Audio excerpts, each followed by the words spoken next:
Good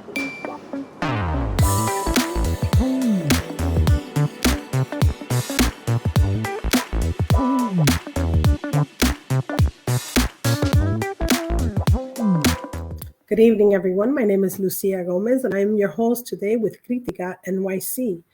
Today, we're going to be having a conversation around my favorite topic of redistricting and everything that's going to be happening in the next couple of weeks to make sure that everyone in the city of New York and in the state of New York has the opportunity to engage in the process that only happens every 10 years, a process that, after the decennial census, gives the communities an opportunity to understand the way in which their vote, their political power can change every decade to ensure that, their vote isn't diluted in their neighborhoods and that, in fact, they have an opportunity to elect candidates of their choice as collective voters, right? An opportunity as a community to be able to stand together for the issues that you wish to fight for. And the reality is to ensure that the demographic changes are reflective in the political boundaries that, in fact, have to be, have to take the new population of the census into account when drawing these lines. Now, there's a lot of exciting ways in which the community can get involved. Hopefully, we'll have an opportunity to hear from Hispanic Federation tonight. And at the same time, you'll get a chance to listen to a new project that they've undergone called the Redistricting Academy, where we'll see one of the videos that they have already created to educate the community around congressional redistricting, additional resources that are going to be available in the upcoming weeks, as the Independent Redistricting Commission of the state of New York is already up in process of hearing testimonies from throughout the state. They just concluded their Bronx hearing tonight that took place at Bronx Works. It started at 3 p.m. Tomorrow, we're going to have the Manhattan hearing taking place at Hunter College. There is a hybrid of both virtual as well as in person. So if anyone is interested in participating in the New York County event tomorrow at 3 p.m. tonight, you can see the concluded video of the Redistricting Commission of tonight's Bronx Works hearing that took place. Then the following week, we're going to see Staten Island on Monday, as well as Brooklyn, which is Kings County, on Tuesday.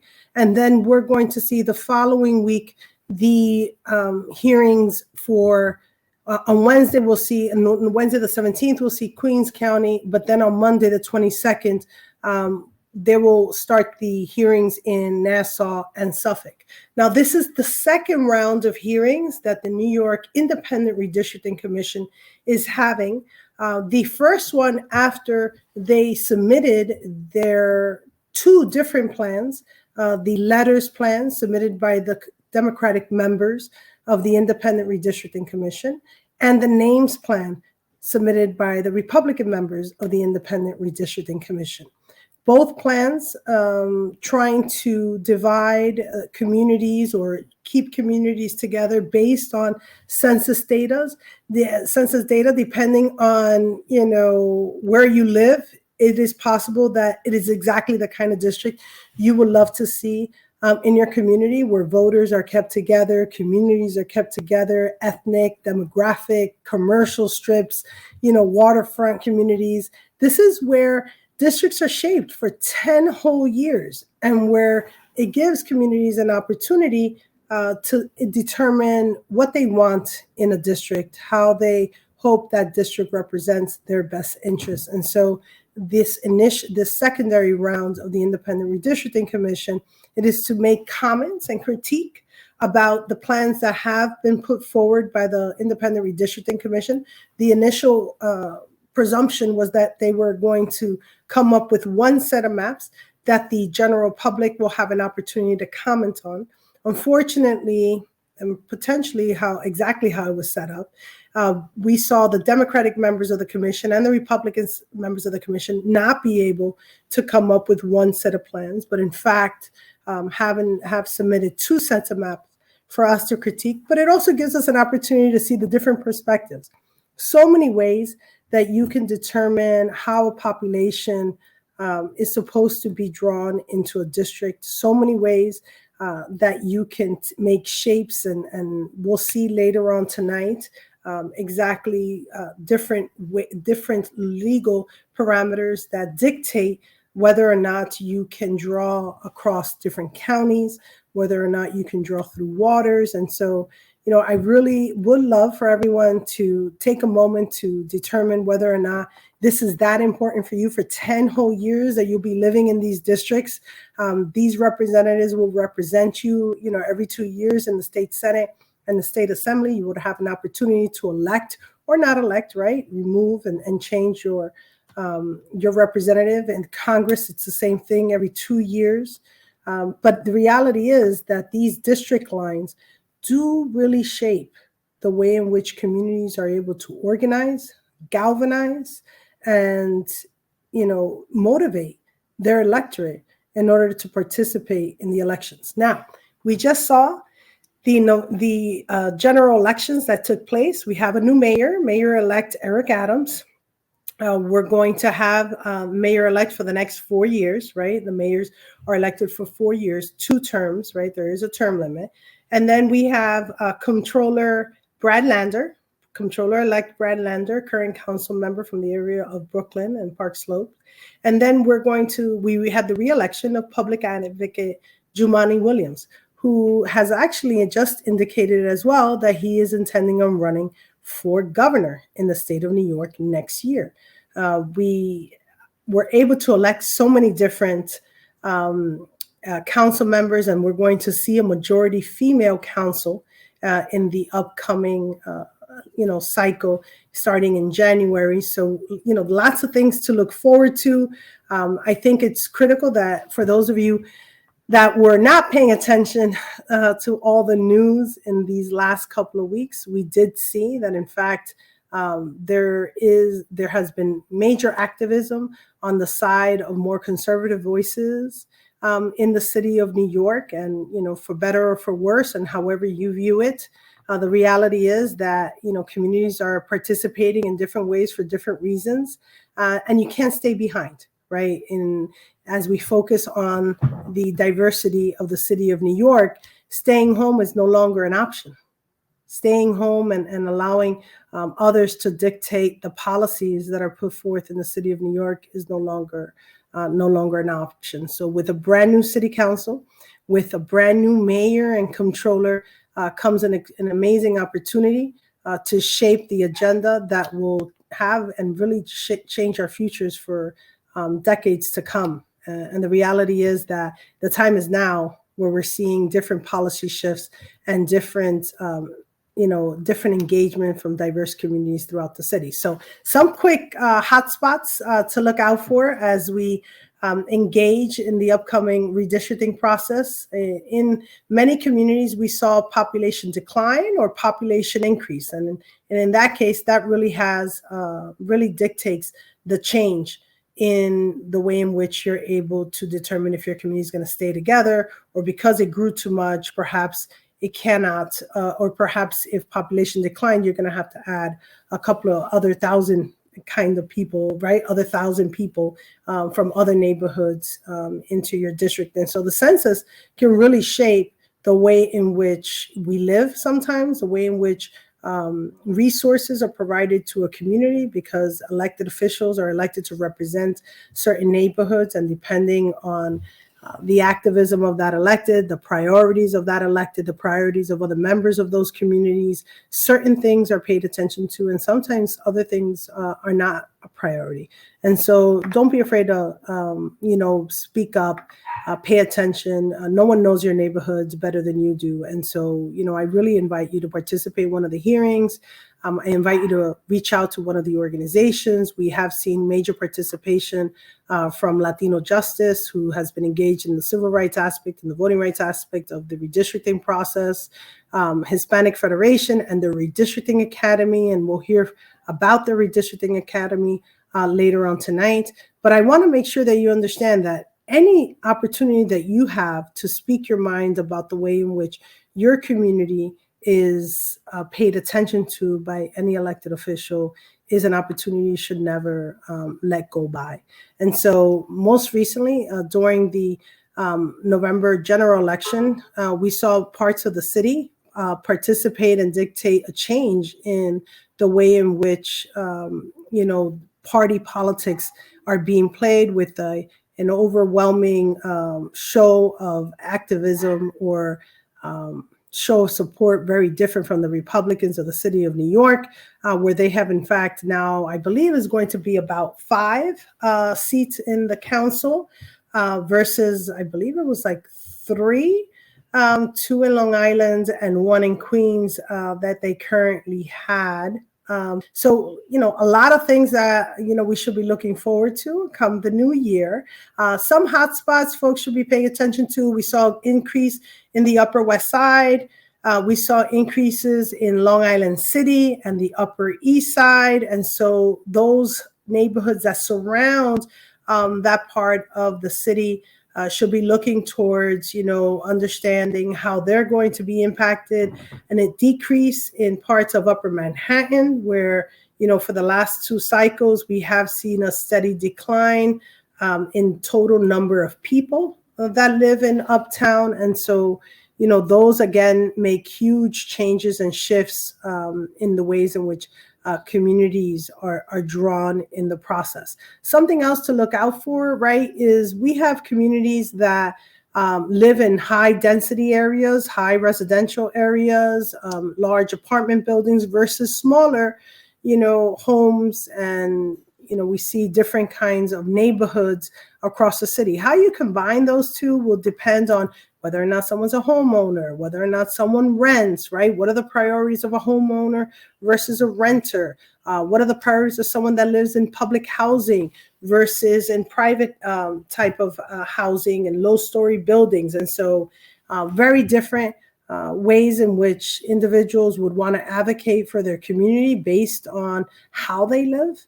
The economic indicators of every single community and how much money is in a household can also make a change in the things that they prioritize. But there's a couple of things that we know: quality of life issues, such as whether or not double parking takes place, garbage pickup that we've heard so much in the last couple of weeks.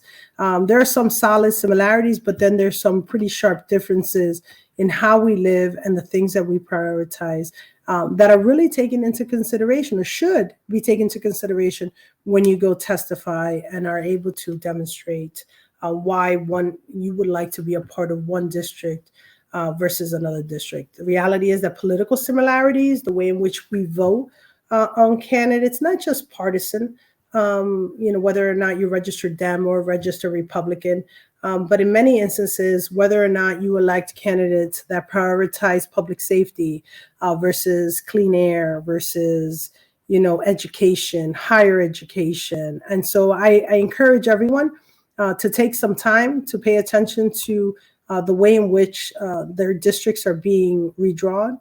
If you wish to engage, you can reach out to the New York Independent Redistricting Commission and register for one of the upcoming hearings. There's one scheduled, and I repeat, so one scheduled for tomorrow in Manhattan, and then the following week, a few others throughout Staten Island, Queens, and Brooklyn, and then the following week in Nassau and Suffolk. And so for those of you who want to learn more about it, I suggest you go to www.newyorknyirc.gov. That's www.nyrc.gov. This was an exciting week for those of us that participated in the activities and the endeavors out in Somos, Puerto Rico.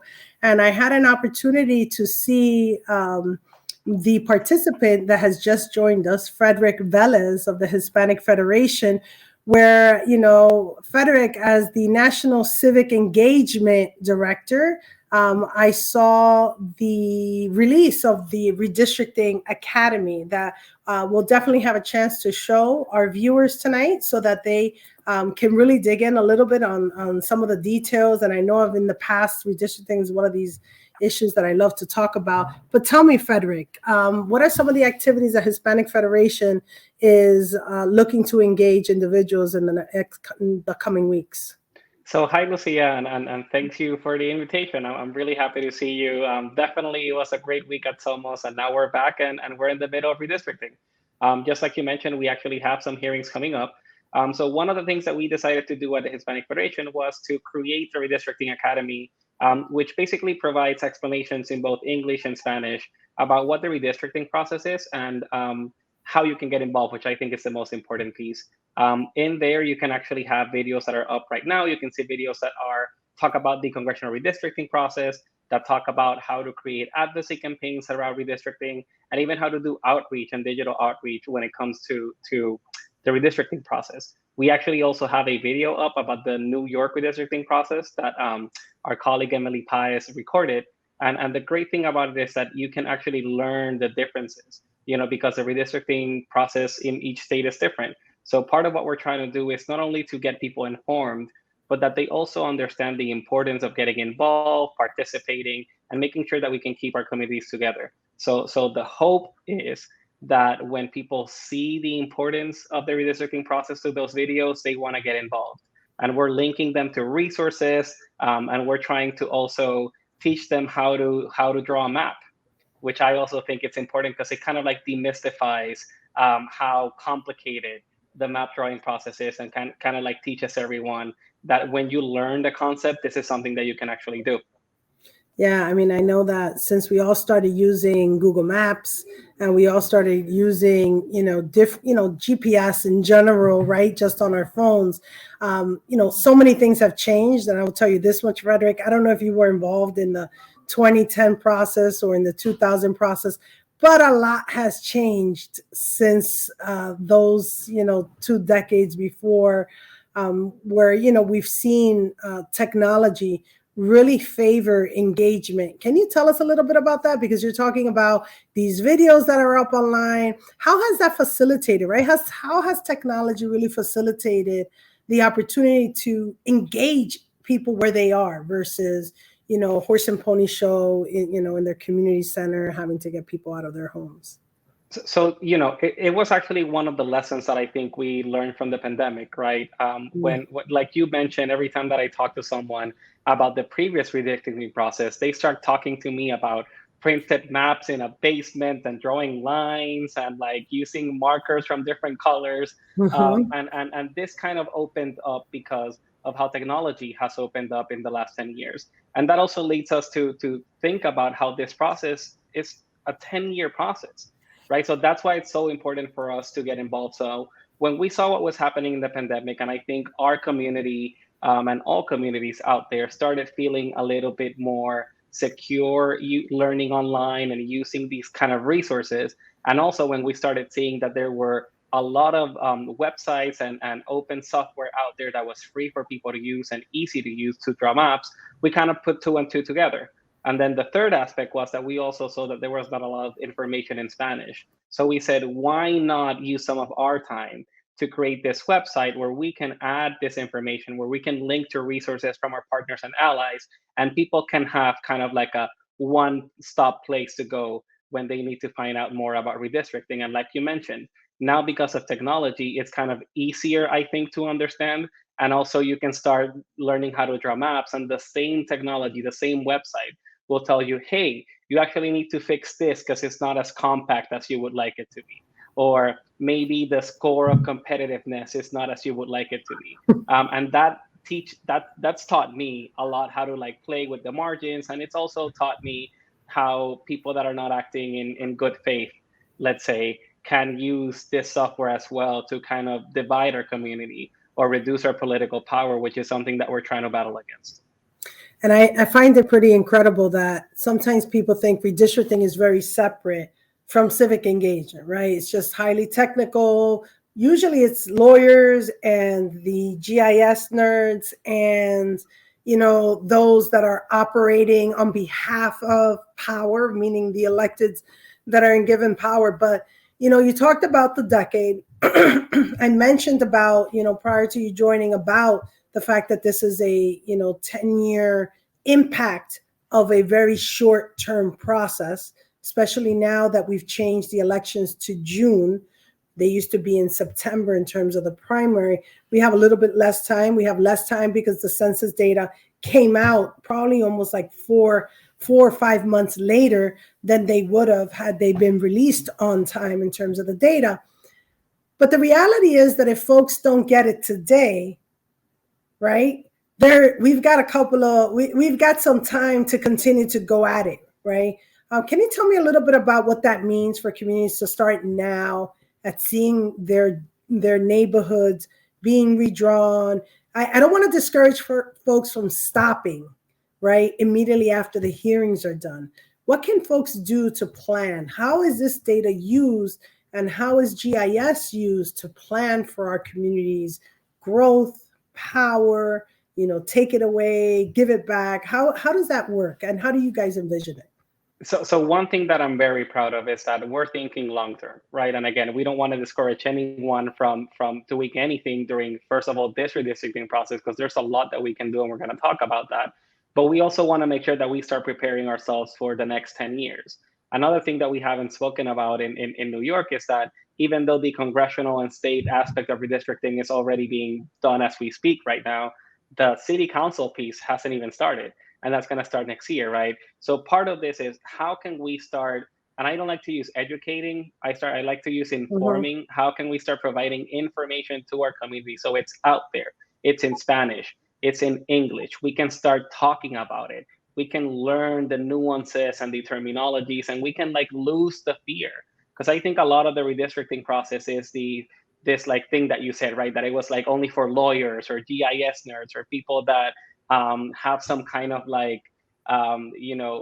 second nature or motive that they want to use. What we want to do with this is start shifting that power, that motivation back to the community, because at the end of the day, it's a community who gets affected for the next 10 years. It's a community that can get divided by half. It's a community that can be 60% Hispanic, but it's not represented by a Latino representative because of the way that the districts were drawn. And we want to start that conversation. But at the same time, there's a lot of things that we can still do in this process. And that's why we want to inform community members about who has the power, who has the responsibility, and who does what.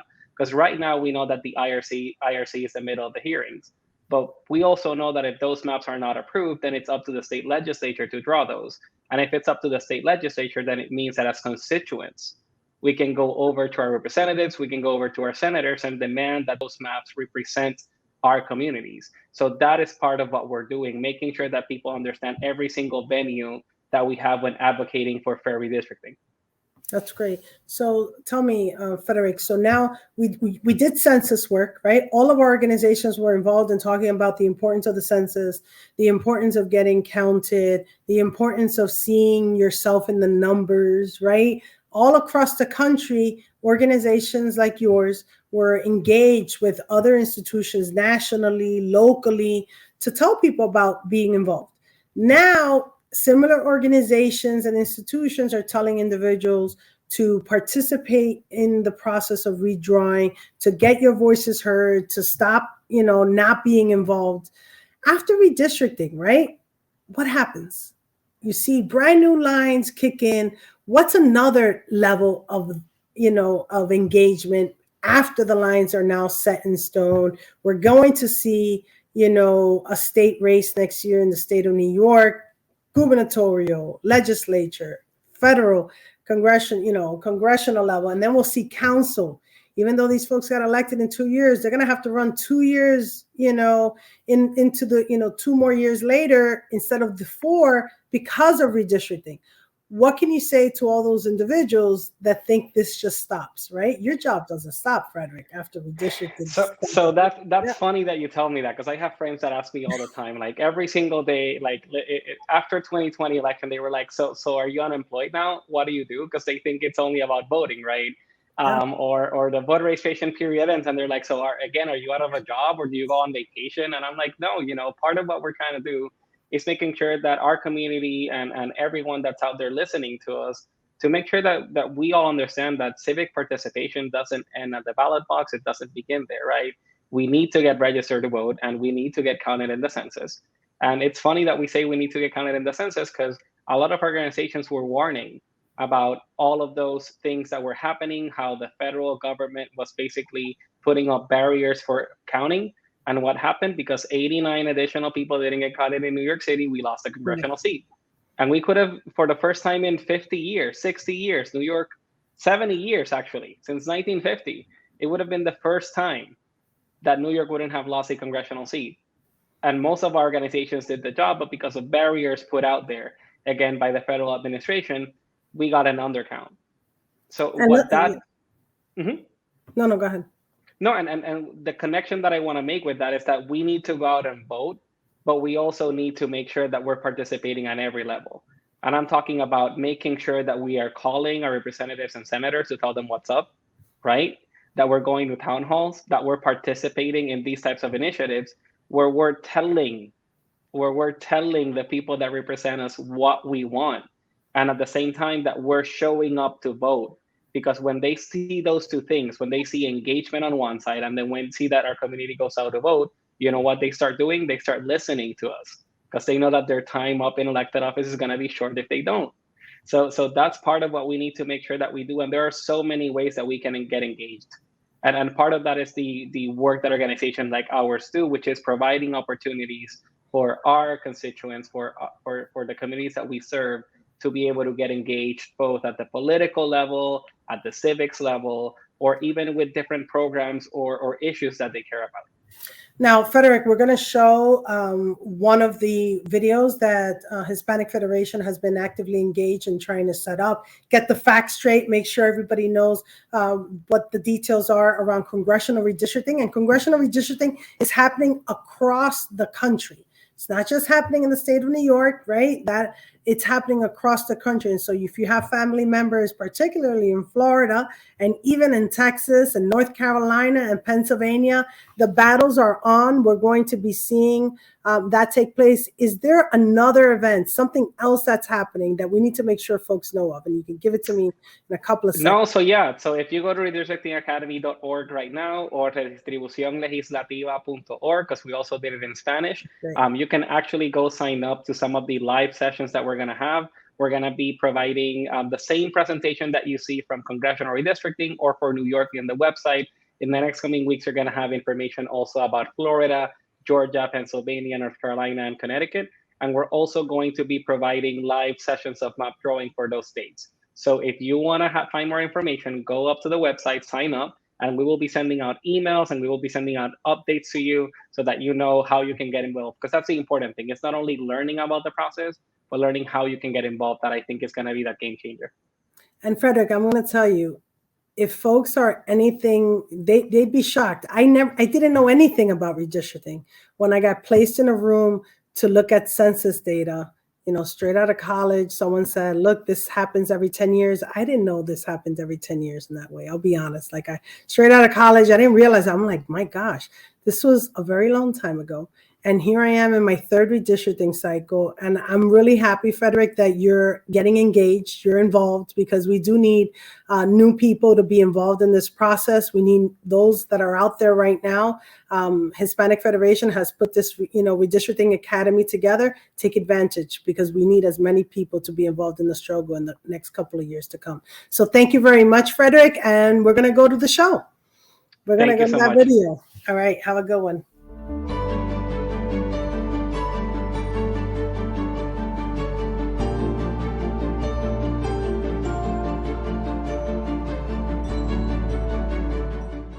Hello, my name is Frederick Velez III Burgos, and I am the National Director of Civic Engagement for Hispanic Federation. I'm very happy to welcome you to the Redistricting Academy presented by Hispanic Federation. We will be talking today about a lot of topics, but our main objective will be to learn about what is redistricting, how it's tied to the census, what's the reapportionment process, and basically how the reapportionment results and the federal redistricting guidelines shape the redistricting process. But most importantly, we're going to learn what you can do to get involved, because that's important. So let's start off. So what is redistricting? So redistricting is the process of creating new congressional districts or redrawing existing districts. And the important thing about this is that it only happens every 10 years. And it also doesn't happen in a vacuum. So when we talk about redistricting, there's actually two steps that are just as important as the redistricting process that happen before redistricting can even start. And one of them is the census. So let's talk a little bit about the census and redistricting. So the census is actually one of the oldest processes in the United States. And it counts every resident living in the country since 1790. And it's actually the US Constitution who requires that the population be counted every 10 years. After last year's 2020 census, it was determined that the total US population was 334 million people that lived all across the US. Those numbers that are captured by the US Census are used to determine the number of seats that each state will have in the US House of Representatives for the next 10 years. So that's very important to know that those numbers that the census gets, that data that they get, they use it to determine the size of the congressional delegation of each state. So now let's go over to the second step. So the first one was the census. The second one is reapportionment. So what is reapportionment? So it's the process of dividing the 430 seats in the House of Representatives among the 50 states. The process and the formula that is used for this process is actually established by the US Constitution and federal law. So just think about a cake that you have to divide into 400, that you have 435 pieces of a cake that you have to divide into 50 states. So that's really what reapportionment is. But what does the process look like? So first of all, some of the things that we need to take into consideration when talking about the reapportionment process is that the Constitution requires that each state have at least one seat in the House of Representatives, no matter their population. So if a state had 50,000 people, they would still have one representative at least in the House of Representatives. And then all the other seats, so basically after that, each state has a seat number 1 through 50. So seats number 51 to 435, those are the ones that are divided. And they are divided based on the state population. Other things that we need to take into consideration when thinking about the process is that for a long, long time, as states get added into our nation, the number of seats in the House of Representatives kept growing. But in 1929, Congress passed a law that set that number of seats to 435. So after 1920, even though we gained more states, the number of seats in the House stayed at 435. And then in 1941, Congress also passed a law that determined the timeline of the reapportionment process and also the formula for the number of seats per state. So what happened before it is that Congress would pass laws every 10 years or before every redistricting process to guide that specific redistricting cycle. But in 1941, they established a process that's being used until now. The other thing to take into consideration is that the populations of Washington, D.C. and the U.S. territories like Puerto Rico, American Samoa, or the U.S. Virgin Islands are not considered when determining the amount that each state receives. Now, let's talk about what the timeline for both the census and apportionment looks like. So on the left-hand side, you're going to see what is happening now post-COVID. And on the right-hand side, you're going to see the timeline that was supposed to happen. But unfortunately, COVID is one of the reasons that we're not there. COVID actually interrupted the census operations in a way that, as you can see on the left-hand side, had a domino effect that delayed all of the other processes for reapportionment. So while by April 1 of 2021, the Census Bureau was supposed to provide the population data to all states, that didn't happen until August 12. And the same thing, if you can see, by January of this year, the data of apportionment and the state delegation size was supposed to be delivered to the clerk of the House, but that didn't happen until April. So again, that has actually created a domino effect that has compressed the time that state legislatures will have to do the redistricting process. And that is one of the reasons why it's so important for us to get involved. Now, we've been talking a little bit about the reapportionment process, kind of like what it is, but here are some of the results of what actually happened after the reapportionment process this year. So the first thing is that, as I mentioned, the population used to determine how many representatives each state will have is different than the total population of the US because we don't take into consideration the population of US territories and Washington, D.C. That's why you see that even though the population of the US is almost 335 million, the population that's used to determine the amount of states, of congressional seats per state, is actually 331 million. Um, Other things that came out of the reapportionment process is that the average congressional district population will be 761,000 people, but we're going to talk a little bit about this because this will vary by state. Additionally, 7 states lost a congressional seat, 6 states gained a congressional seat. And also on the right-hand side of the slide, you can see the 6 states that only have one US representative, and those are Alaska, Wyoming, Delaware, South Dakota, Vermont, and North Dakota. So as you can see here, I mentioned that there are 7 states that lost seats, and those are Ohio, New York, Illinois, California, Pennsylvania, West Virginia, and Michigan. All of these states lost 1 seat. And then here are the states that gained those seats. As you can see, Florida, Oregon, Montana, North Carolina, and Colorado all gained 1 seat, while the state of Texas gained 2 seats on this cycle. So I mentioned that the redistricting process doesn't happen in a vacuum. We first had the census, then we had the reapportionment process, and now we're finally at the redistricting process. So let's talk a little bit more about this because this is why we're here, right? So as I mentioned, the redistricting process doesn't happen in a vacuum. But we need to learn some of the other things that are going on when it comes to redistricting. So the first thing that we need to learn is that just like electoral rules and laws and regulations, the redistricting process is almost completely controlled by the state. That's very important. Also very important to know is that while states control most of the redistricting process, they still have to follow some federal standards and guidelines.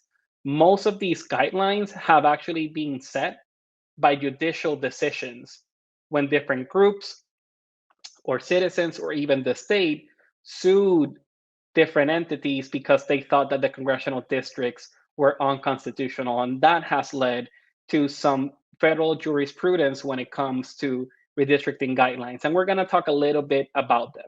The first one is the one person, one vote rule.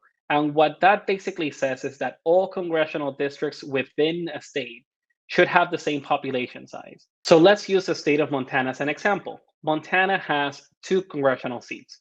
So if we were to look at their population and let's say that it's 1.2 million, you're supposed to have 600,000 people per congressional district. Again, you want congressional district in the state that have the same population size.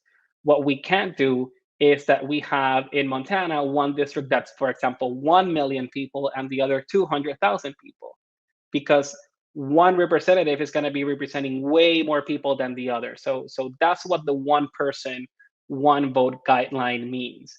We also have Section 2 of the Voter Rights Act, which says that congressional districts that dilute minority voting strength cannot be drawn.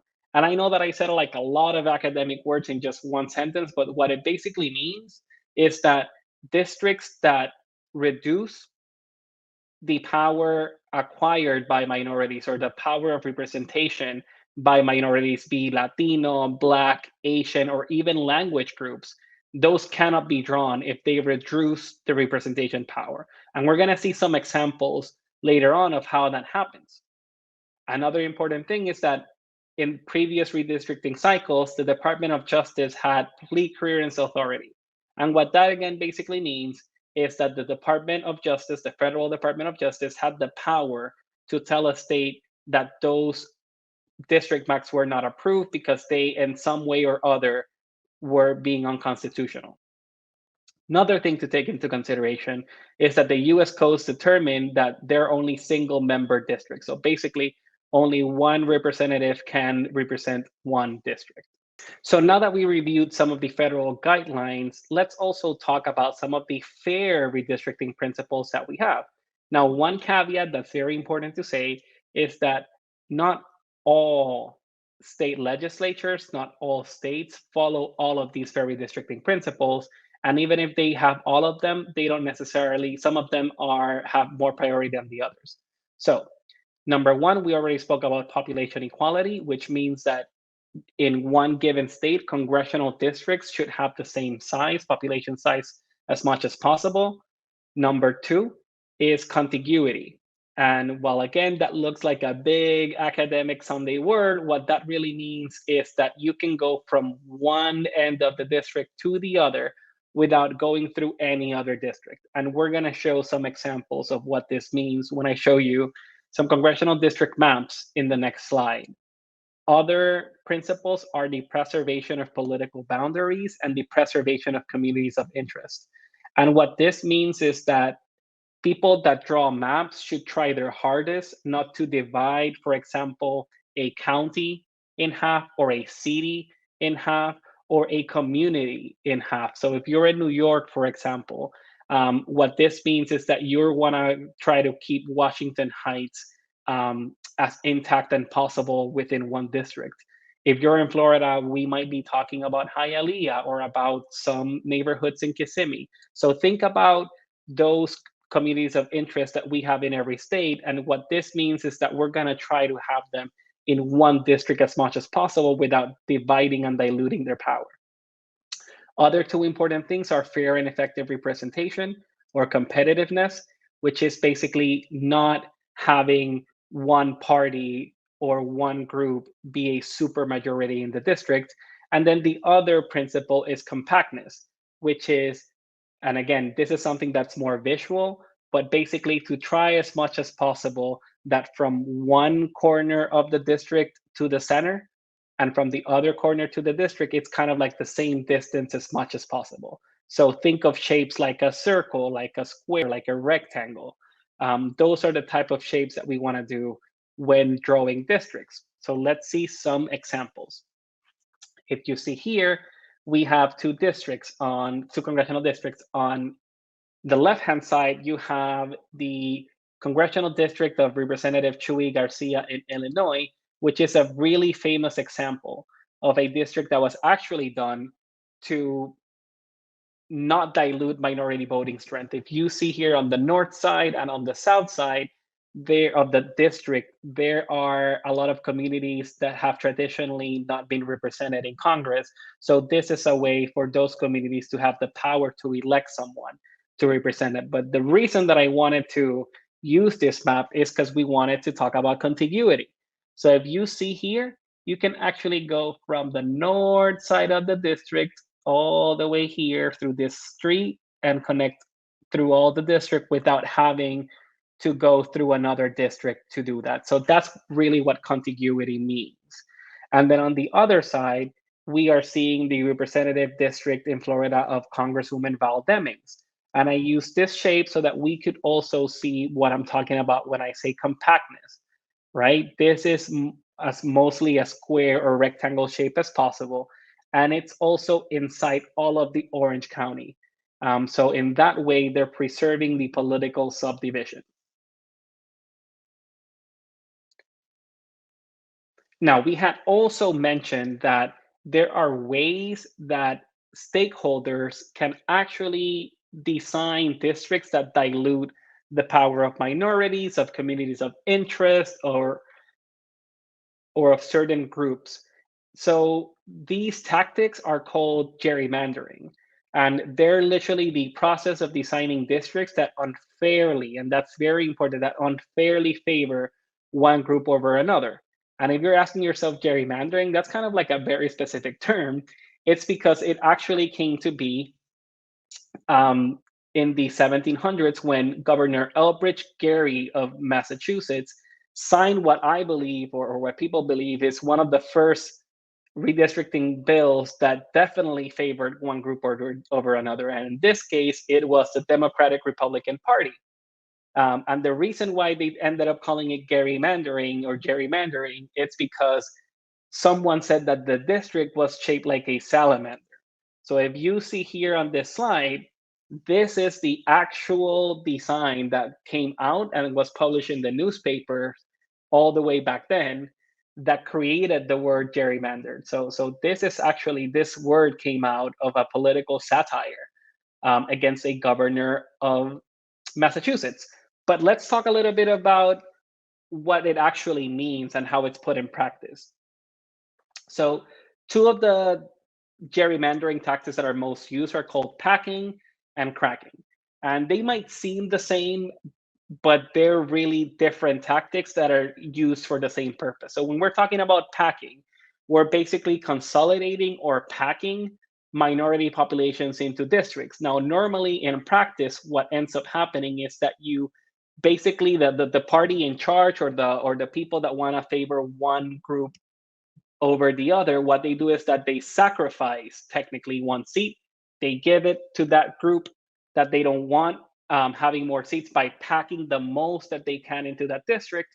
And then they make surrounding areas more competitive. And again, we're going to show a couple of examples about this. Then we also have cracking, which is the practice of dividing a community into several districts with the intention of diluting voting power and preventing that community from gaining the representation that they would have if it were at a proportional level. So let's talk, or let's see some of those examples. As you can see here, this is an example of packing. On the left-hand side, you have districts that are divided proportionally. So if you see on the left-hand side, you have two districts where the green dots are the majority, and then district number 3, where there's the same amount of both green and orange dots. So if one party wanted to unfairly give an advantage to the orange dots, or the orange party in this case, what they can do, as you see here on the right-hand side, is that they pack as many people as they can in one district, thus sacrificing that district, but then they gain 2 districts. While in a proportional division or in a proportional representation, they would actually, the orange group would only be able to be competitive in one district. So again, as you can see, they packed most people in one district. So the green dots there are the majority, but then they're the minority in both District 1 and 2. The other example that we spoke about is cracking. So in this case, we changed the distribution a little bit, but still in proportion, you can see that the green dots would have District 1 and 3. If every single green dot voted for their representative, they would have the majority. And then in District 2, they would be competitive. See, it would be like 55 versus 5.5 versus 4.5. So when you do a cracking technique, what you end up doing is, again, you distribute the green dots in a way that instead of having 2 majority districts, now they only have 1 minority district. So those are some of the ways that bad faith actors, or people that are acting in bad faith, use to not only divide our communities, but also dilute our representative power. So we spoke about all of those things, but now let's really talk about the process. Again, like I mentioned, every state has a different process and a different timeline. And this is very important that we know and that we take heed of this, because just because you hear or see news that something happened one way in, let's say, North Carolina or Florida or California, doesn't mean that's going to happen in your state.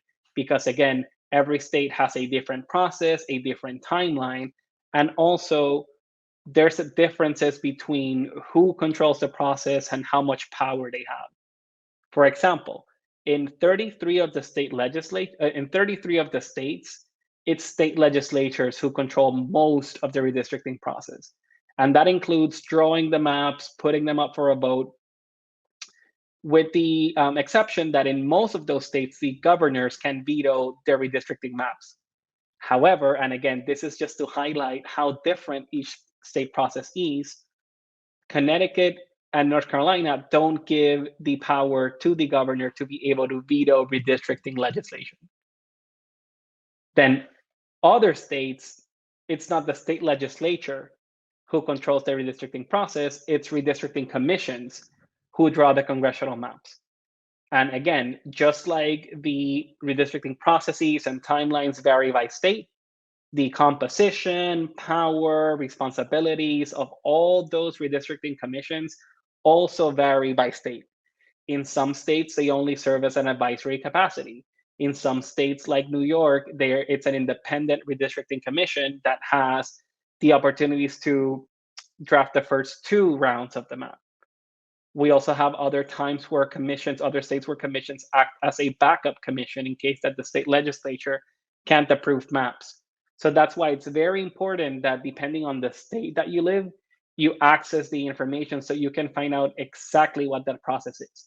And if you want to learn more information specifically about how your state handles a redistricting process, please feel free to go to the resources tab in our website, redistrictingacademy.org, because in there you'll have links that will take you to either the commissions or the state legislature committees that are in charge of the redistricting process in your state. Finally, and we spoke about this a little bit earlier, there are no shared criteria among states for drawing congressional districts. And the reason I say this is because there have been times in the history of this country where Congress has legislated and has passed federal laws that determine and guide the redistricting process by implementing or asking that certain fair redistricting principles be followed. So that is not the case right now. But as we're going to talk in a few minutes, one of the ways that you can take action about the redistricting process is requesting that Congress pass these shared criteria so that this redistricting process can be a little bit more standardized across the nation and can also help protect minorities for having their powers and their opportunities to be represented diluted.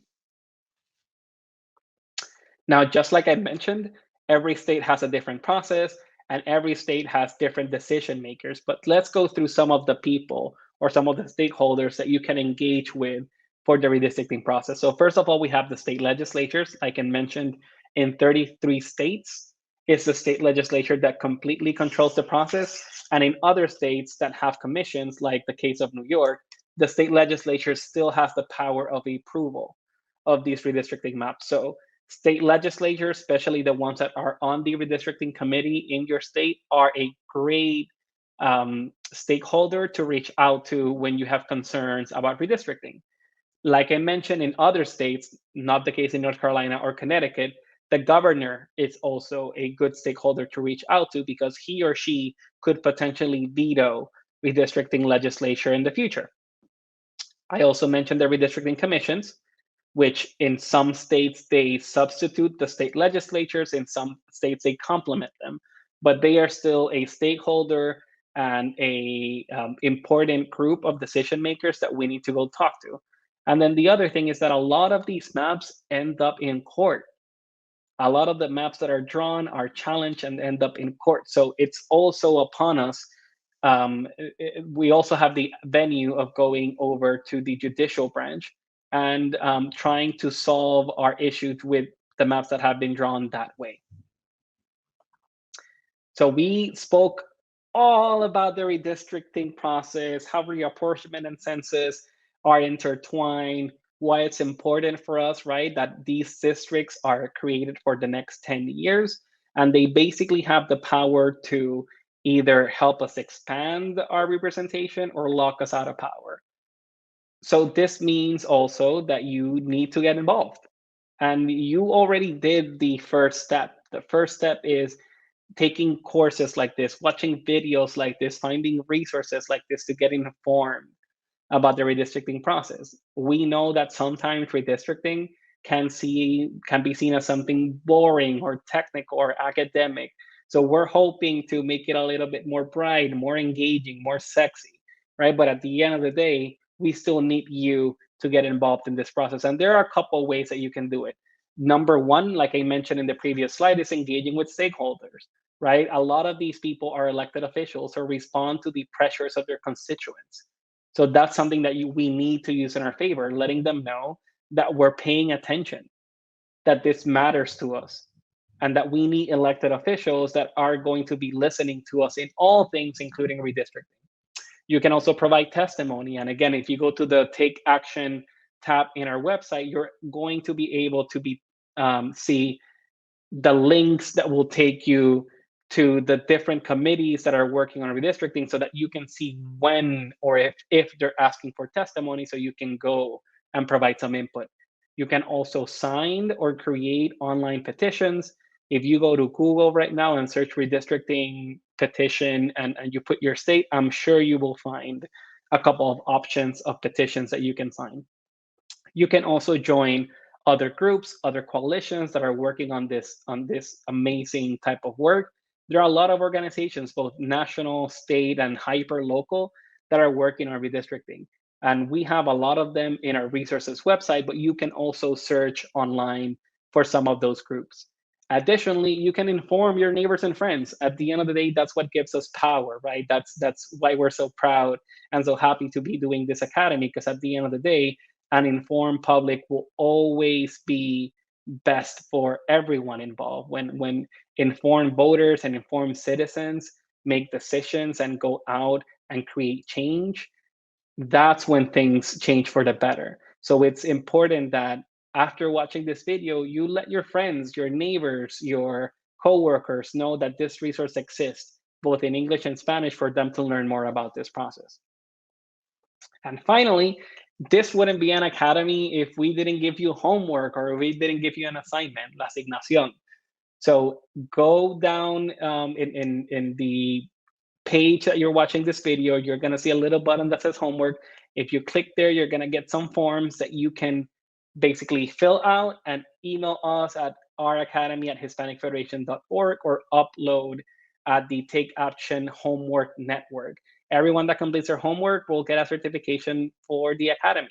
So we're hoping that everyone can basically do the homework so you can learn and apply everything that you learn here. I personally want to thank you for being here with us and for spending your time learning about the redistricting process, but most importantly about what you can do.